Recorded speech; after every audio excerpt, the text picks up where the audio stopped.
Болката ще отмине и раните ще заздравеят, но този успех ще остане завинаги.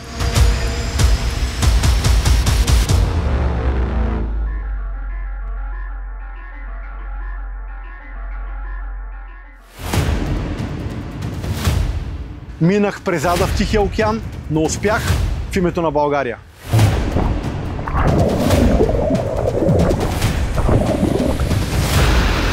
Подкосиха ми се краката, когато видях силната вълна да го блъска в скалите и обратно във водата.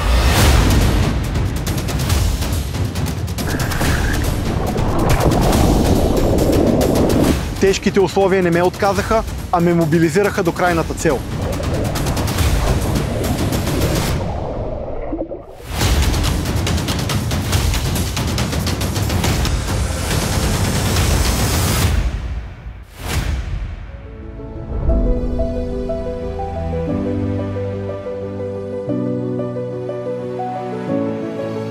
Дойде време за поредният плувен маратон за мен от Ocean 7.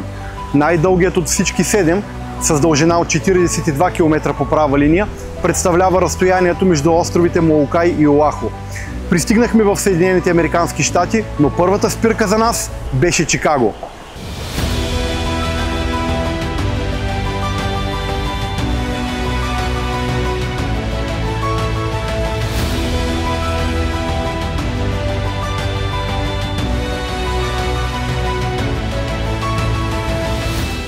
Пристигнахме в многомилионния град Чикаго.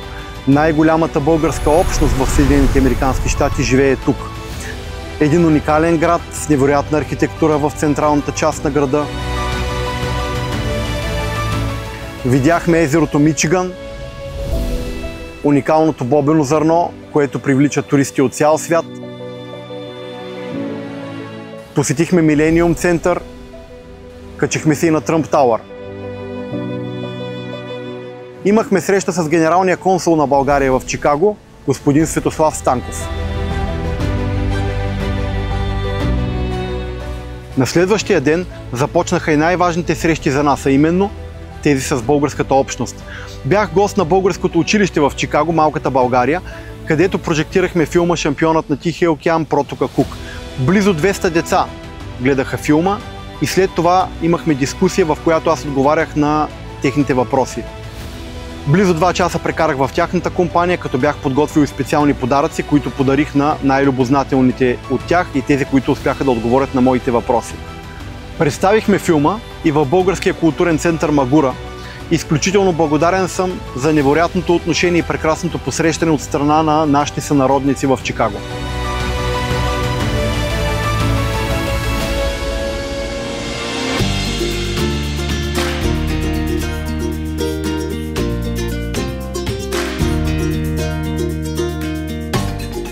Пристигнахме в 50-тият американски щат с полет от Чикаго. Първите ми впечатления от Хавайските острови са, че това е едно невероятно красиво място с спиращи дъха гледки, невероятна природа и плажове. Остров Оаху е с население от 1 милион и 500 хиляди души, като това е най-големия остров в Хавайския архипелаг. Имах възможност да посетя някои от най-големите забележителности на остров Оаху. Посетихме най-голямата ферма за ананаси, уникален будистки храм, кратера на застинал преди милиони години вулкан, както и редица от най-красивите плажове в света. Господ щедро е раздавал своите блага и човек има чувството, че е попаднал на едно наистина райско кътче.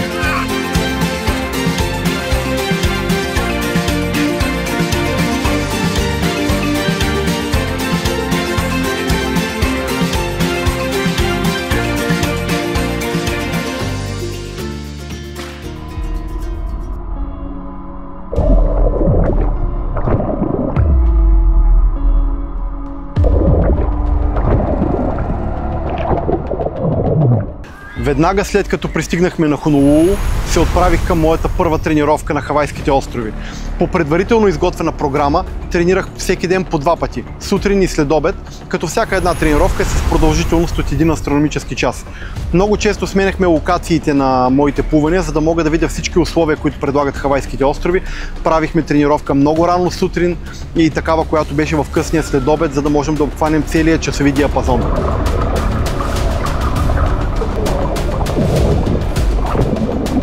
цяло температурата на водата е висока на Хавайските острови, около 25 градуса по Целзий, която е така доста комфортна за плуване. Солеността на морската вода обаче е много по-висока, отколкото в Черно море, което след сравнително кратък престой във водата създава дискомфорт в устната кухина.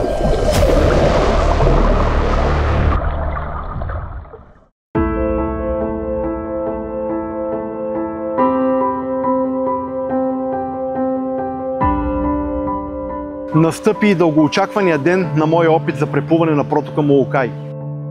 Кацнахме на остров Молокай, едно малко място в средата на Тихия океан, и веднага се отправих към стартовата точка на плувния маратон.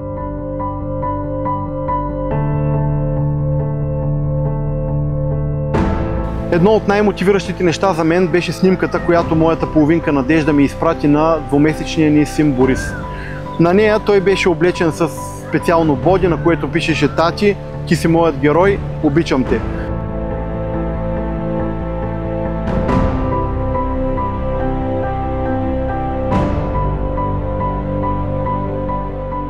Имах нужда да прекарам няколко минути сам, да я погледам, да си помисля за него. Исках да запечатам този образ в съзнанието си, защото знаех, че именно това ще бъде нещото, което ще ме крепи в безкрайната нощ и в най-трудните моменти на моето плуване.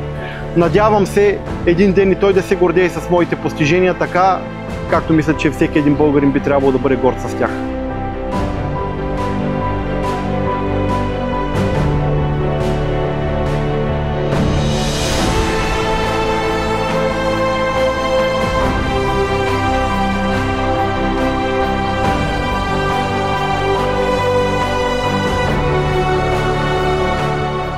Цанко, дойдохме до Молокай, острова.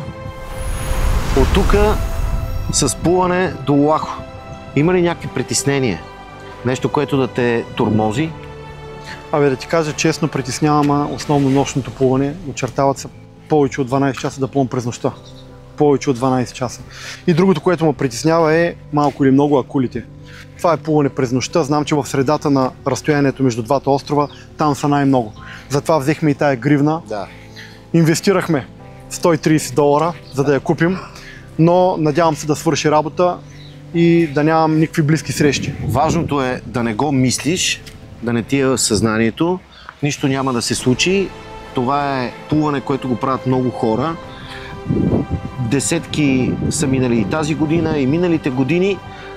Няма да има никакъв проблем. Подготвен си, перфектно. Условията в океана са такива, каквито ще се случат на момента. Никой не може да ги прогнозира. Важното е да мислиш позитивно, да мислиш за семейството. Страшно много хора те подкрепят, страшно много хора те обичат и заради тях трябва да дадеш всичко от себе си и да излезеш на сушата в Оаху. Аз съм сигурен, че ти ще го направиш и ще запишеш пореден успех в твоята кариера. Убеден съм, че всичко ще бъде наред и не го мисли за акули и за други морски обитатели. Всичко ще бъде наред. Дай Боже, ще направя всичко, каквото зависи от мен. Това е най-важното. Другото е в ръцете на Господ.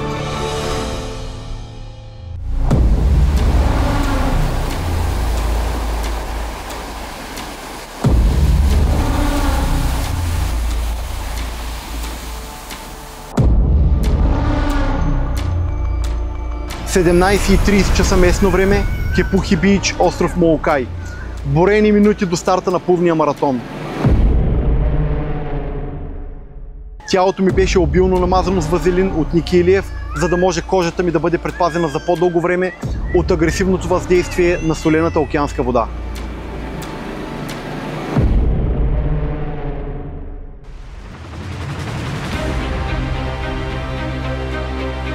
Стартът беше даден в 17 часа и 39 минути.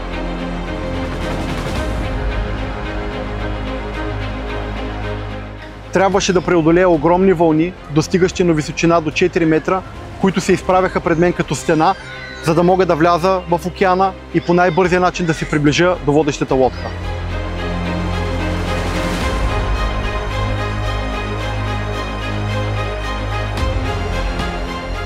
Не съм променил своята стратегия по време на самото плуване. През първия час след старта не приемам нищо, по време на цялото плуване не се храня и на всеки 30 минути приемам специална напитка, която съдържа въглехидрати, витамини, микроелементи и минерали.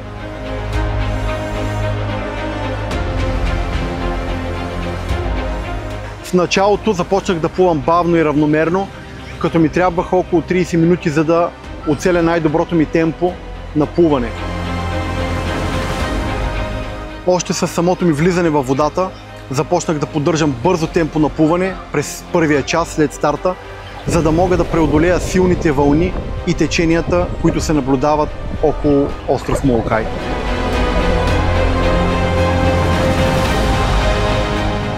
Малко по-късно се спусна и нощта, слънцето залезе, близо половин час след старта и започнах да плувам при абсолютно пълна тъмнина. Дълги часове наред плувах в непрогледна тъмнина. Отне ни доста време, докато с капитана на лодката се стиковаме помежду си, като имаше моменти, в които той се отдалечаваше от мен на 15 до 20 метра. Големите вълни в открития океан правиха така, че аз заставам между мен и лодката, вълната се надига и аз губя всякакъв визуален контакт. Условията през нощта бяха много трудни, океана беше бурен, имаше силни ветрове, големи вълни, на няколко пъти валя и дъжд. Вълните ме заливаха от всички посоки, като най-често те идваха от моята дясна страна. Толкова са силни и толкова големи, че се усещат все едно, че животно ме бута с муцуната си. Вълните ме заливаха от всички посоки, но може би най-трудно за мен в този период беше в средната част на дистанцията. Знам, че по средата между двата острова, Молокай и Оаху, е именно мястото, където има най-голяма концентрация на акули. На Хавайските острови живеят всички 9 вида основни акули, като част от тях е тигровата акула, голямата бяла акула и куки къти шарк. За тази цел ползвах гривна за защита от акули, която действа на принципа на електромагнитното лъчение и отблъсква хищниците в диаметър от 3 метра. На няколко пъти бях ужилен от медуза, като това е едно изключително болезнено и неприятно усещане. През нощта аз не можех да ги видя, но те са с много дълги пипала, които се усещат като въже, което се допира до тялото, причиняват много силна и пареща болка в продължение на около 10 минути, но през това време стисках зъби и си казвах, че трябва да продължа на всяка цена, да не спирам и да не се отказвам. Дори и сега, когато разказвам тези кадри отново пред камерата, се връщам към това, което преживях и си давам сметка през какъв ад и през какъв ужас преминах през тези 12 часа на нощно плуване. Чаках с нетърпение да дойде изгревът на слънцето от изток. Започна да се прояснява и попитах колко е часа, за да мога да си направя сметка от колко време съм във водата и колко време ми остава до финала. Беше 6 часа и 35 минути сутринта.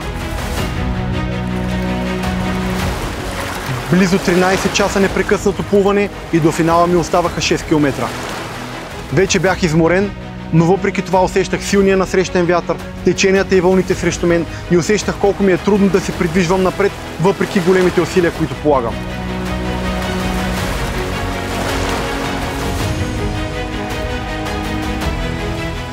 Оставаха 6 км и вече ясно виждах очертанията на остров Оаху. Имаше 3 опции за финал на плувния маратон, като теченията ми насочиха към най-лошото и неподходящо място за излизане – China Walls. Мястото няма плаж, а представлява скали, по които аз трябва да се изкача, да отида на сухо място, за да се спре състезателното време.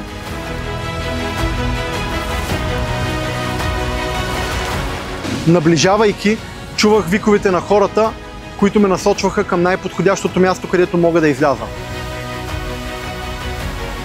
При първия ми опит за излизане, първоначално успях да се захвана за скалите и да изляза до някъде, но последвалата много силна вълна отново ме събори и ме върна обратно в океана, като ударих гърба и ръката си. Въпреки силната болка, трябваше да направя втори опит да се изкача на скалата, за да бъде даден финал на моето плуване. little slippery though, yeah? Right there.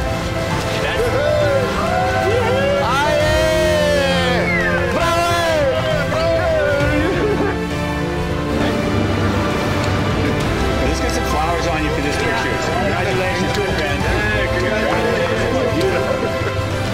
Good job, man. Thank you very much for the support.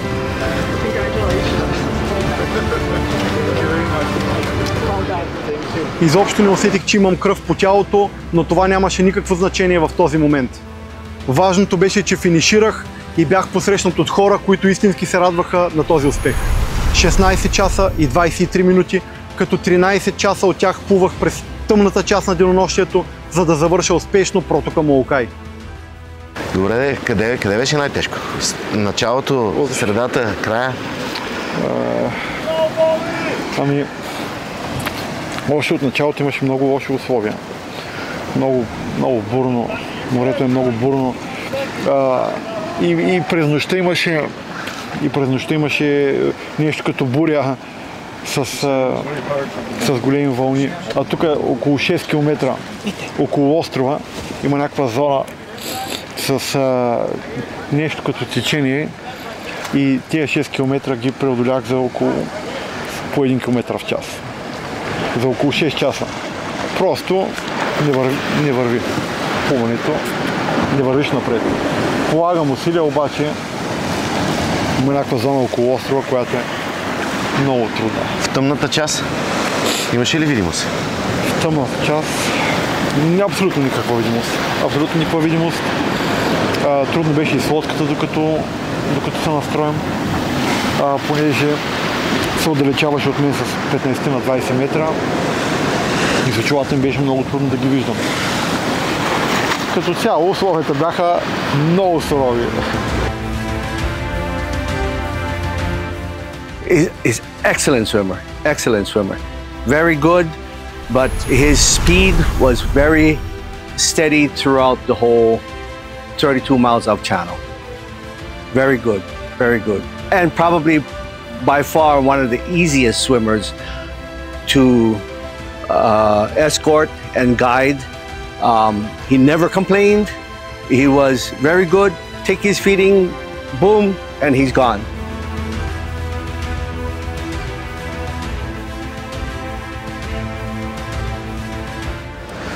Виж, Наде, тук каква снимка изпрати на детето. Да. Малкият Борис. Тати, ти си моят герой, обичам те. Със специално боди за успеха. Да, аз се видях преди плуването и тя ме мотивираше през цялото време.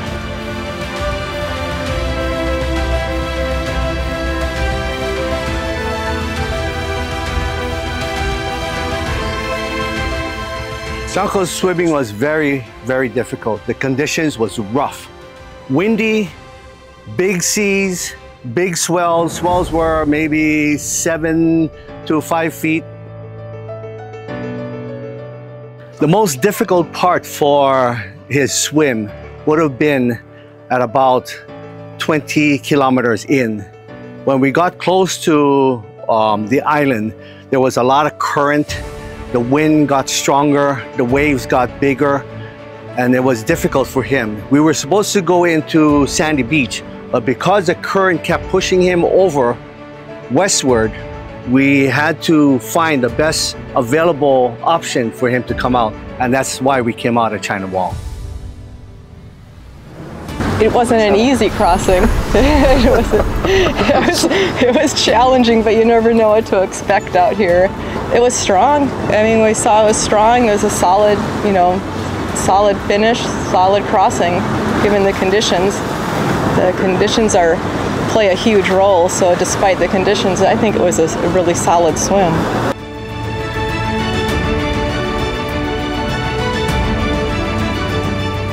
I know they had a little problems in the beginning getting off the beach because unfortunately there's no docks where that is and you have to swim out to the boat, which is, I know, it's horrible. But you did it and it became successful, so very good.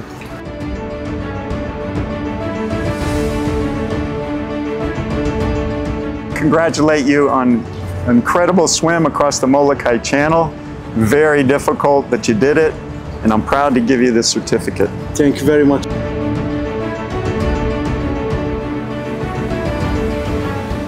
Първата ни спирка по пътя към Хонолулу беше Чикаго. Както каза и Цанко, града с най-много българи, а и това е известен факт на всички.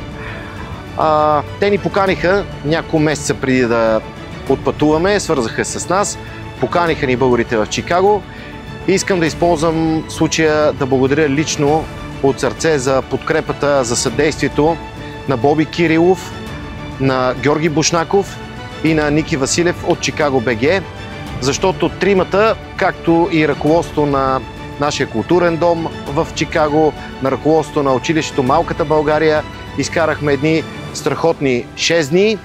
И разбира се, накрая искам да благодаря и на един наш сънародник, който от първия ден тук на Хонолулу се включи в нашия екип. Това е Митко. Мите, благодаря ти за всичко. Митко живее тук от над 20 години на Хавай и наистина през последните 15 дни, от сутрин до вечер, той беше част от нашия екип, за което сърдечно му благодаря. И този успех на Цанко е и твой успех, да знаеш.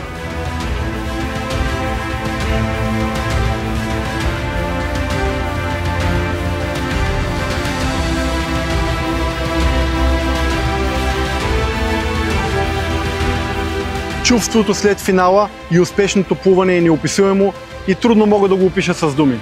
Болката ще отмине и раните ще заздравеят, но този успех ще остане завинаги. Това плуване вече е част от спортната история на България.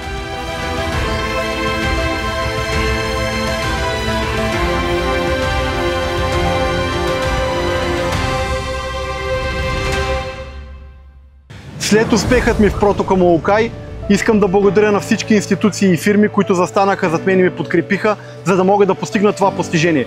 Без вас нямаше да се справя.